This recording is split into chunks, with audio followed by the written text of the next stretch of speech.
Pemirsa, ratusan warga di Surabaya, Jawa Timur mengantri untuk menerima bantuan sosial tunai dari pemerintah. Namun, banyak warga tidak menjaga jarak dan menimbulkan kerumunan.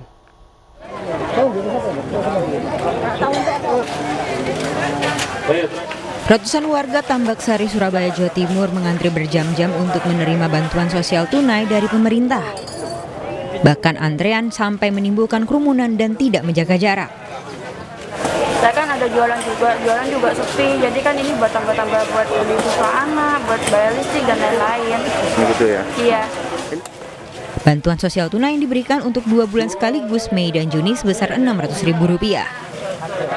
Melayani pembayaran BST sebanyak 172.870 Dengan nominal berapa? dengan nominal sekitar 103 miliar rupiah total.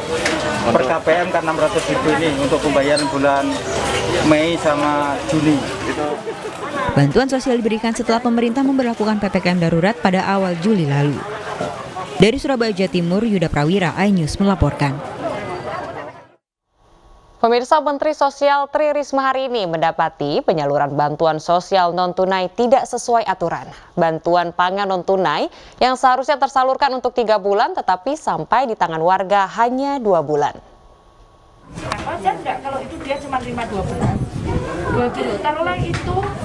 Menteri Sosial Tri Risma hari ini tengah mempertanyakan jumlah bantuan pangan non-tunai yang disalurkan di Tuban, Jawa Timur. Kamu bisa lapor lah ke kita minimal. Ojo meneng aja. Kalau diem aja gini kan kasihan mereka. Ini yang mau tak buktikan. Ia kaget saat mengetahui masyarakat hanya menerima 2 paket dari 3 paket sembako yang dirancang pemerintah. Ia pun langsung mempertanyakan masalah ini ke Dinas Sosial Tuban. Terus aku tanya sekarang duitnya kemana yang 1 bulan? Masih di kartu. Itu kami antisipasi agar tidak dijual karena itu salah loh Pak. Sampean itu nahan. Itu Pak, kalau jumlahnya 1, it's okay. Cuman 200.000. Tapi kalau sekian Kak dibungakno, berapa itu? Mensos pun memberi peringatan dan akan mengevaluasi bantuan sosial berupa sembako yang tidak sesuai dengan kebijakan pemerintah. Ya nanti saya juga akan kasih peringatan kenapa 3 bulan kemudian ditahan hanya diberikan 2 bulan gitu. Apakah ini akan dilakukan proses hukum juga, Bu? Ya nanti kita lihat lah ya. Saya pikir ini lembaga hukum juga mendengar apa yang terjadi di lapangan. Sementara Dinas Sosial Kabupaten Tuban mengatakan kebijakan ini diambil atas pertimbangan agar bantuan yang diterima tidak dijual warga. itu dengan pertimbangan bahwa komoditas ini kalau 3 bulan langsung disalurkan, dia tidak untuk kebutuhan, tapi nanti khawatir kita itu dijual, sehingga bukan untuk untuk memenuhi kebutuhan, tapi digunakan lain ya, kan tidak sama dengan pedum. Nah, sehingga kami tahan dan uangnya ya masih ada di kartu. Bupati Tuban pun akan mengevaluasi kembali kebijakan ini. Inilah, saya kan baru dilantik baru pas 1 bulan, ya segera akan saya evaluasi dan saya tindak lanjuti, ya karena ini kan temuan langsung ditemukan oleh Bu Menteri sendiri. Insya Allah secepatnya akan kita evaluasi. Nggak usah lah, selama kita bisa mengkomunikasikan dengan baik, nggak usah lah pakai jalur-jalur seperti itu. Apakah ya? ada diputus kontrak, Pak? Gimana? Player yang nakal, Pak? Kita komunikasikan dulu, tidak usah terlalu mengambil keputusan yang jauh seperti itu, karena dengan komunikasi insya Allah masalah selesai. Diketahui pemerintah memberikan bantuan sosial non-tunai berupa sembako yang diberikan dalam 3 paket yang disalurkan ke daerah PPKM darurat. Dari Tuban, Jawa Timur, Pipit Wibawanto, iNews melaporkan.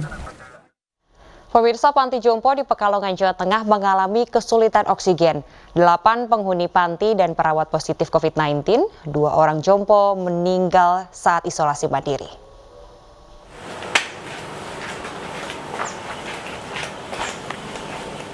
Sebuah panti jompo di Kelurahan Pringrejo, Pekalongan, Jawa Tengah kesulitan oksigen.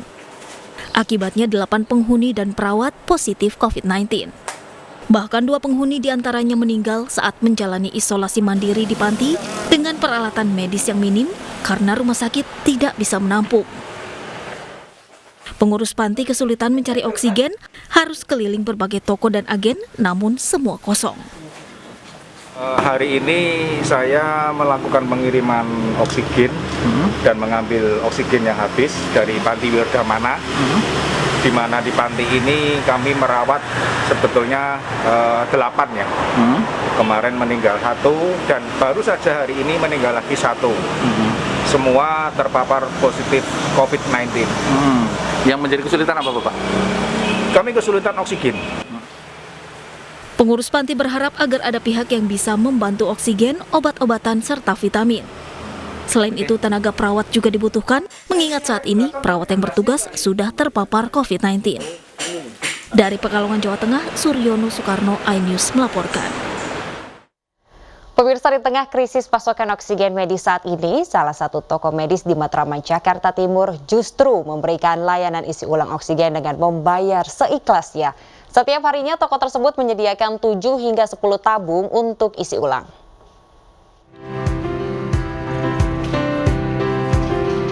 Toko medis yang berada di kawasan Matraman, Jakarta Timur ini setiap harinya menyediakan 7 hingga 10 tabung berisi 10 kubik untuk isi ulang yang bisa mengisi sekitar 70 hingga 100 tabung ukuran 1 kubik.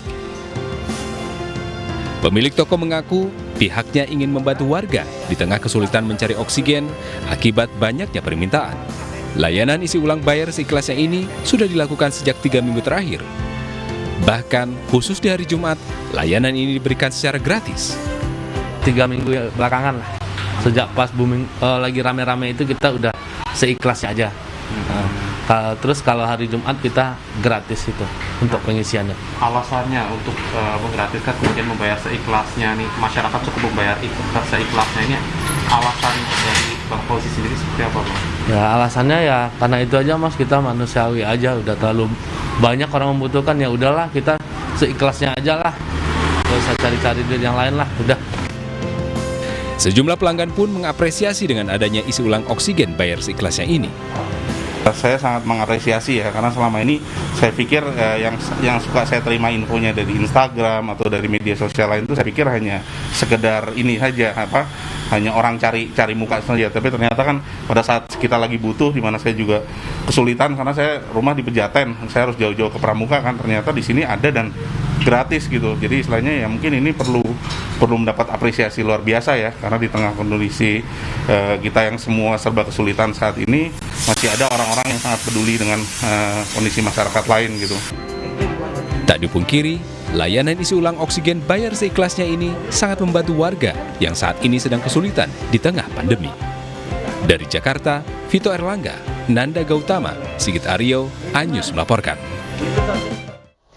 Pemirsa, sepeda motor tidak hanya bisa dipakai sebagai alat transportasi sehari-hari. Kendaraan roda 2 ini juga bisa bermanfaat untuk kegiatan sosial, seperti yang dilakukan oleh Gubernur Jawa Barat Ridwan Kamil. Kang Emil mengendarai sepeda motor untuk membagikan sembako sampai ke depan pintu rumah warganya.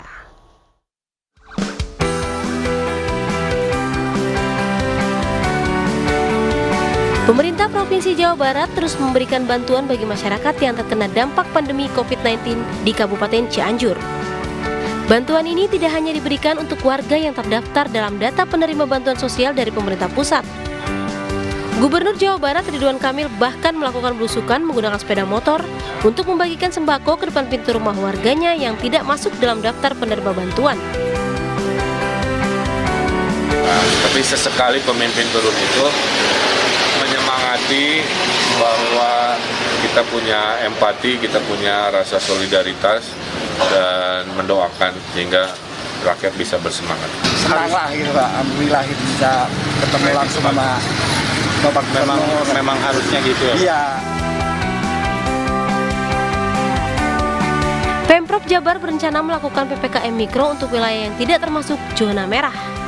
Hal ini dilakukan supaya aktivitas perekonomian bisa kembali berjalan normal.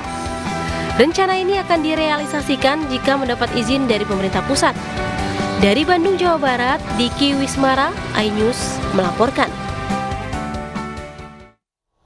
Pemirsa, pemerintah memutuskan memperpanjang pemberlakuan pembatasan kegiatan masyarakat hingga 2 Agustus 2021. Presiden Joko Widodo pun mengimbau akan ada kemungkinan munculnya varian baru yang lebih menular. Pertimbangan aspek kesehatan harus dihitung secara cermat dan pada saat yang sama aspek sosial ekonomi masyarakat khususnya pemenuhan kebutuhan hidup sehari-hari juga harus diprioritaskan. Dengan mempertimbangkan aspek kesehatan, aspek ekonomi dan dinamika sosial, saya memutuskan untuk melanjutkan penerapan PPKM level 4 dari tanggal 26 Juli sampai dengan 2 Agustus 2021.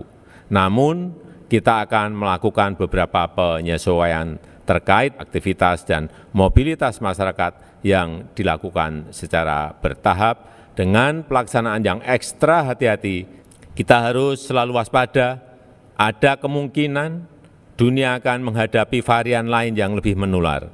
Oleh karena itu, saya memerintahkan agar testing, tracing bisa ditingkatkan lebih tinggi dan respon treatment yang cepat untuk menekan laju penularan dan meningkatkan angka kesembuhan. Penerapan protokol kesehatan yang ketat serta peningkatan testing, tracing, dan treatment akan menjadi pilar utama penanganan COVID-19 ke depannya.